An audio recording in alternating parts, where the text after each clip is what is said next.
Thank you, everyone. Welcome to this meeting of the Overview and Scrutiny Committee. Please note the meetings may be recorded and broadcast, and you may be included in the broadcast by attending either in person or online. Council recordings are covered by our privacy notice, which can be found at www.barnet.gov.uk. Please can I remind members and speakers to please introduce themselves when speaking for the first time, and for those in the room to use microphones by pressing the speaker image in the middle of the microphone device.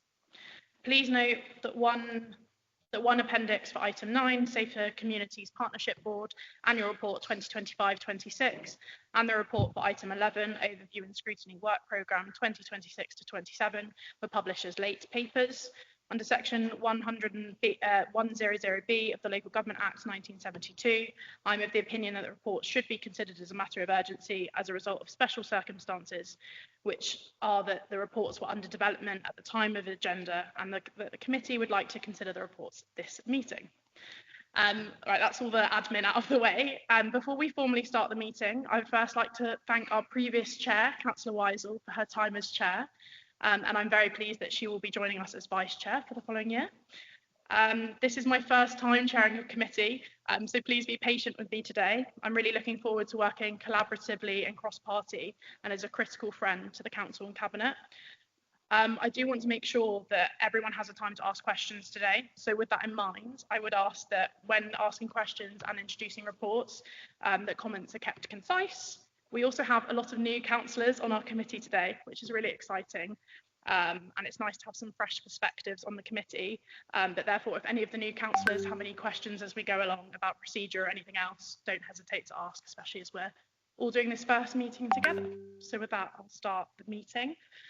We're first going to look at the minutes of the previous meeting. Does anyone have any comments or concerns about the previous?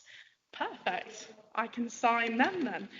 So then the committee will agree to the minutes of the 24th of March 2026, and I will sign them. We don't have any absence of members, which is very good. Does anyone have any declarations of interest in relation to any of the agenda items? Perfect. And there have been no dispensations granted by the monitoring officer. And then that brings us on to public questions and comments. We have received one public question in relation to item 9 of the Safer Communities and Partnership Board Annual Report 2025 to 26. I'm going to invite Ben Samuel now to ask his question.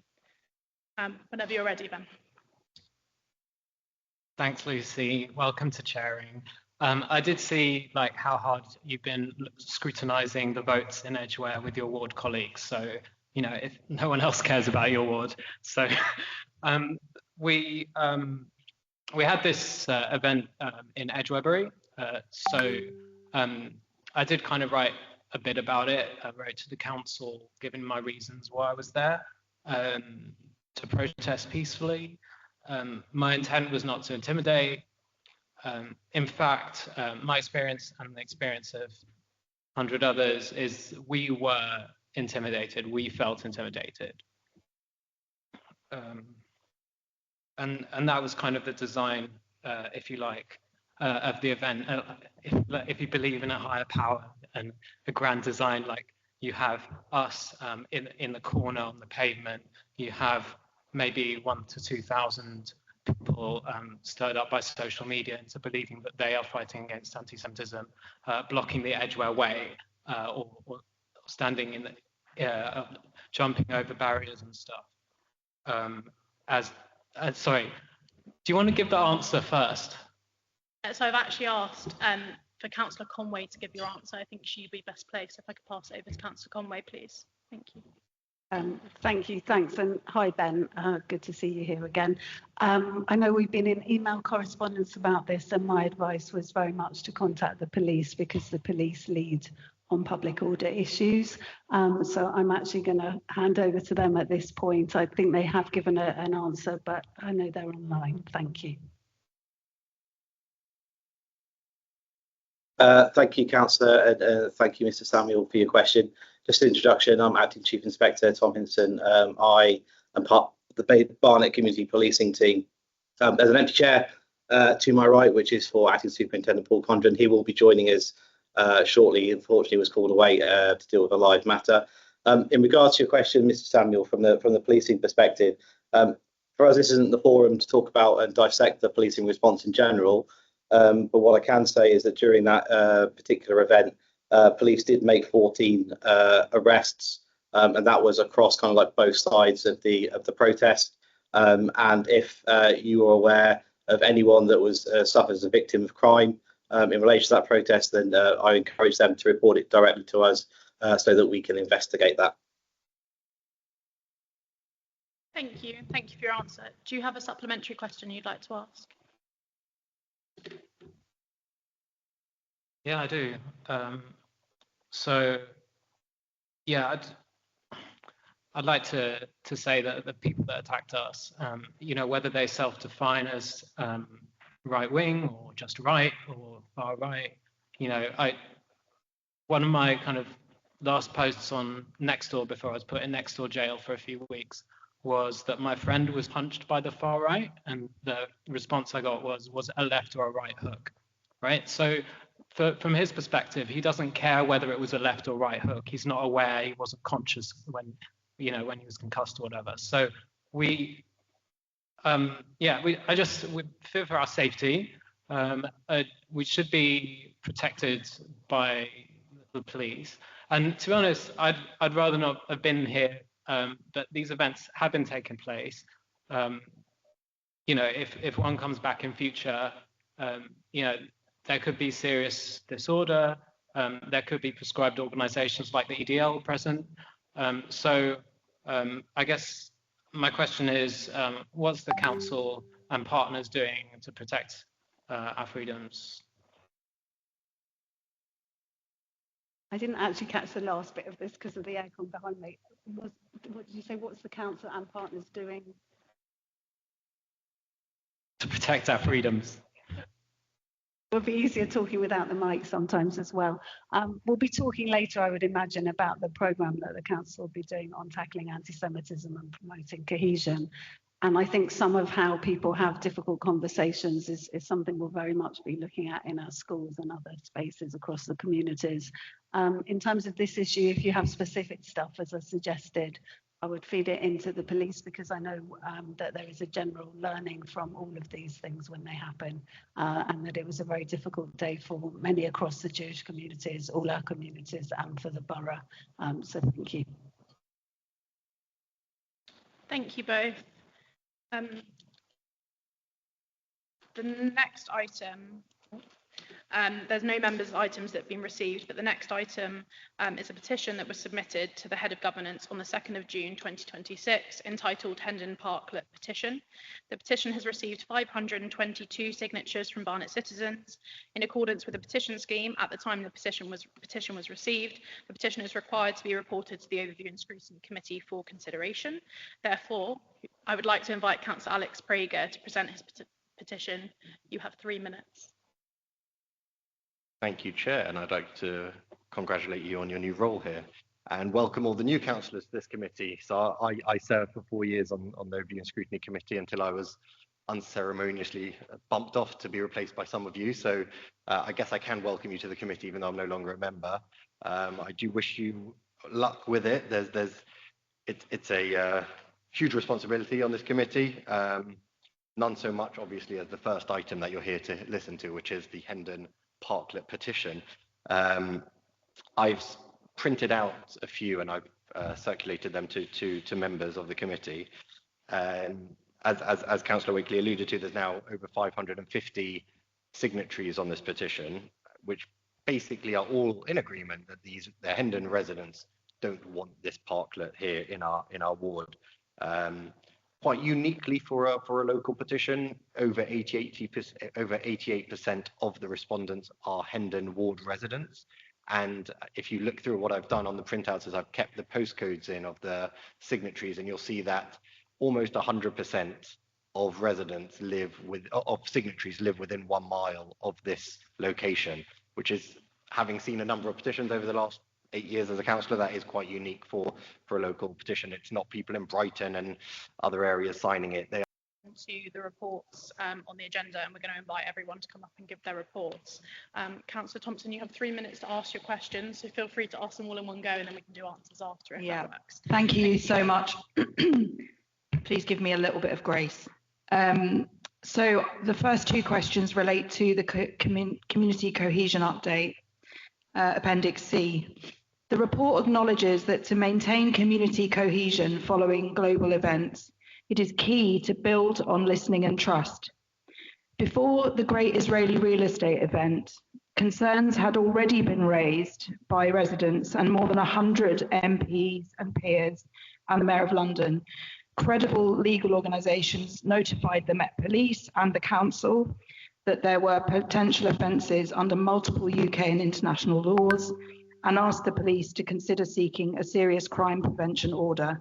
The Council did not respond publicly, but has claimed internally via an email to members that it had no power to stop the event. So what assurance did the Council receive from the Met Police that the risks had been properly assessed? Secondly, serious concerns have also been raised with me by residents about the policing of the event, including the failure to keep peaceful protesters safe from violent, racist, misogynist and homophobic attacks by counter-protesters and disproportionate policing of non-violent protesters. Has Barnet Council undertaken or requested any formal review with the Met Police of the policing operation and its impact on community confidence and trust? And if not, why not? The third question relates to the supplementary agenda, performance agenda. The prevent data categories Barnet uses to record incidents only include Islam-inspired and far-right, but no other specific political or religious ideologies. So are those cases recorded under another category, recorded as no ideology or not identifiable in the data at all? If we don't record all types of political or religious ideologically motivated radicalisation or violence, how can we identify trends and put measures in place to prevent them on an equal basis? How long have I got left? 30 seconds. 40 seconds. Sorry? 40 seconds. Okay, let's do, probably won't fit it in. The report highlights, this is the Combating Drugs Partnership Board, item 9, commitment to a public health approach to substance misuse.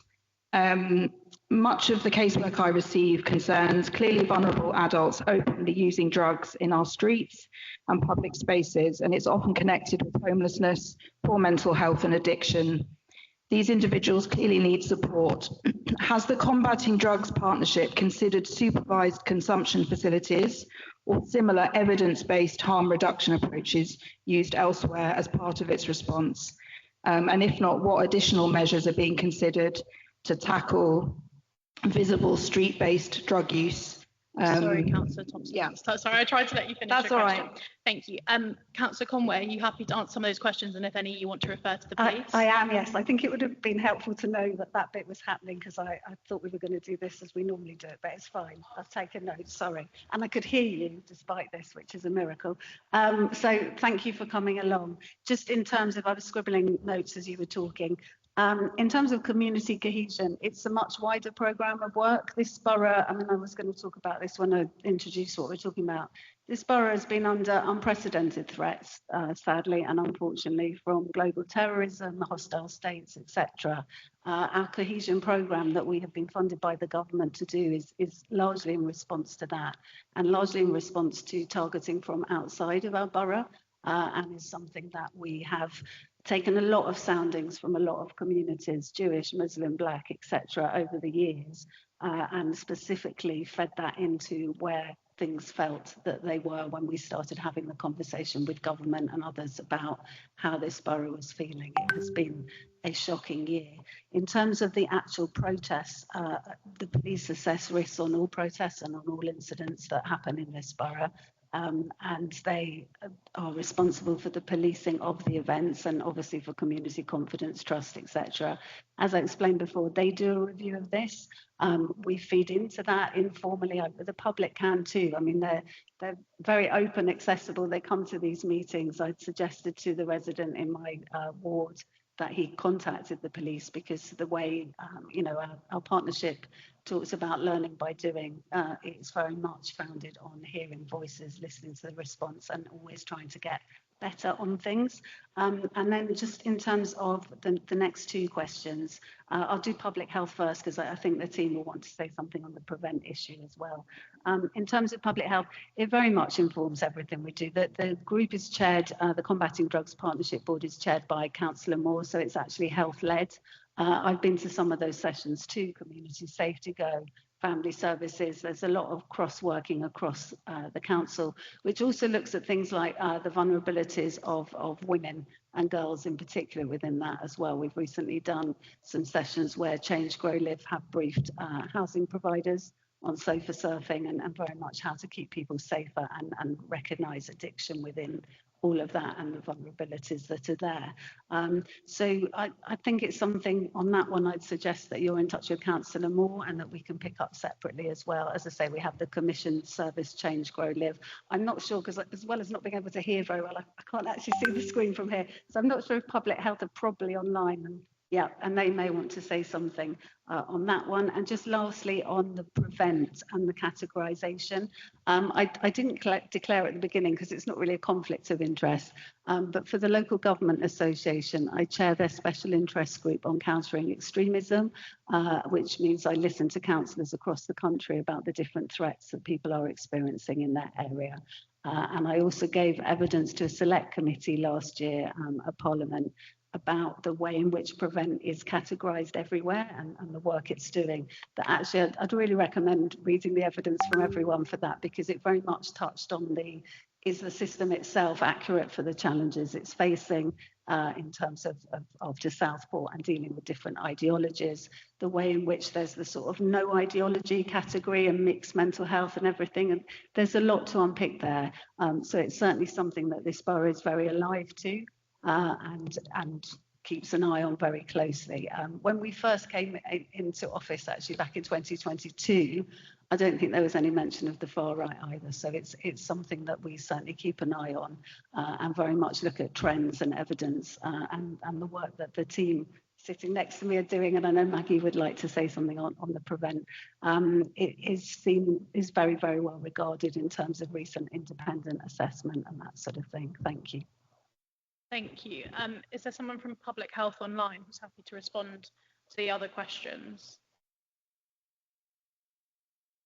Thank you. Yes, Lucy, you want to start? Yeah, sure. Thanks, Janet. Hi, Lucy Kennedy, Public Health Commissioner for Substance Misuse. Just to start with the question around harm reduction and what our current harm reduction approach is, just to say that it is a really important part of our provision, and it's delivered primarily through Change, Grow, Live. We continue to look at it all the time. We have medically assisted recovery treatment, which is part of that. So opiate substitute treatment is, and we have a lot of different options for people for that within the Change, Grow, Live service. We also have a needle and syringe program across the borough, operating through both Change, Grow, Live and local pharmacies. That's something that we are also doing a piece of work to expand at the moment. We also have a commissioned outreach team, homelessness outreach team, which works across the borough, works very closely with partners like Barnet Homes and Homeless Action Barnet. And there's also, not commissioned through Public Health, but through the ICB, there's a specific homelessness mental health service, which is an outreach service, which they also work in partnership with. So we have a number of pieces of work going on around harm reduction, and it still remains an important part of the service. Also happy to have any further discussions beyond this meeting around what that might look like. Janet, did you want to jump in? Yes, just to add that the program and the priorities of the Combating Drugs Partnership is a balance between the work program that's steered and signed off by OHID and local needs, because everything starts with local needs and local intelligence from our JSNA. But we do need to present our work program drafts to OHID and get their sign-offs So it is a dynamic process, and that's why we are always keen to hear from the ground, from local councillors, from residents, what the needs are, because we can then present the need and get formal sign-off, and then we can take it on through the Combating Drugs Partnership. So do please come to us with any concerns and suggestions, and we can always bring them up for discussion and consideration to the partnership. Thank you. Thank you. Are the police still online? Is Tom still online? Just to answer any. If not, we can ask them to follow up with you after. I think that because sorry, is that? Did you hear Councillor Thompson's questions? I know you're both on call today, so if you didn't, we can always follow up after. Yes, hello, good evening. Can you hear me? Can you hear me at the town hall? Yes, we can. Brilliant, thank you. Hi, apologies, I missed the beginning. Paul Condren, Acting Superintendent for Barnet Police. Yes, we did hear. I believe the first question related to the event in relation to the sale of land and the contact between the number of people sending messages into MPs in Parliament and the consultation between the police and the local authority. So there's a number of issues there. So if I talk about the event itself first, policing processions or marches, or there's certain legislation and rules in which we can sort of ban them effectively. There's certain assemblies and events where people turn up to give a particular view, which we can't. In a nutshell, there are conditions that we can impose on certain assemblies, and the law allows us to do that where we have certain criteria apply. And on this particular event that I think the councillor refers to, we did do that in terms of posing conditions on there to try to keep people safe. Policing sort of freedom of speech events are notoriously quite difficult, and is trying to get that balance between allowing people to exercise their personal views, and also our job is to keep people safe. So we had a significant policing operation in and around that venue, which I believe did change from the initial planned venue, and the behaviour that the councillor reports in terms of sort of violent, threatening, misogynistic, I think, behaviour that you referred to. I can tell you that we made a total of 14 arrests at that event. We deployed officers with image capturing cameras with a view to identifying any particular defendants and making arrests post-event, which also is an operation undertaken by MO6, which is our public order planning department. And that event was actually commanded and run by MO6, whilst with local Northwest police officers present there. In respect of the legality or otherwise of that event, I know that, as you said earlier, a number of letters were passed to, I believe, a number of MPs, and I understand that this particular event was discussed in Parliament. The job of the police isn't necessarily to make those laws, it's to enforce the laws that are made and to support and keep people safe at whatever event is going on. The other part of the question, Councillor, would you mind just a specific part you'd like me to answer? I'm happy to cover it off if I haven't already. My laptop's logged me out. Members will know what a pain it is to get back in. Hang on. Okay. I think you covered most of it, to be honest. Yeah, it was the main bit was about the laws that were being broken at the event and why there was nobody that could stop it. Okay, so I think hopefully you heard me say that we made 14 arrests at that event. If you're talking about behaviour of the participants whilst there, or are you referring to the actual? I'm referring to the Great Israeli Real Estate event itself, which was what was being protested. Yes, so that event itself. Sorry, in terms of a private event that has gone through Parliament that has not been deemed to be unlawful and to be breaking a law, then the police have no powers to intervene to stop that private event that hasn't deemed to be unlawful, if that makes sense. Our job is to turn up there to keep people safe whilst it's going on and deal with any offences that are apparent whilst we are there by the people who are present. Thank you. Thank you both. Thank you, Councillor Thompson. Did you just briefly? Yeah. Sorry, I had one thing to say, and then I think Maggie does on prevent. I just wanted to mention to you and to all new councillors and about Change, Grow, Live, who are the borough's addiction support service. You can go to their open days and sessions like that. I've been to several. I've found them really informative and useful, hearing both from the service users and the service providers themselves.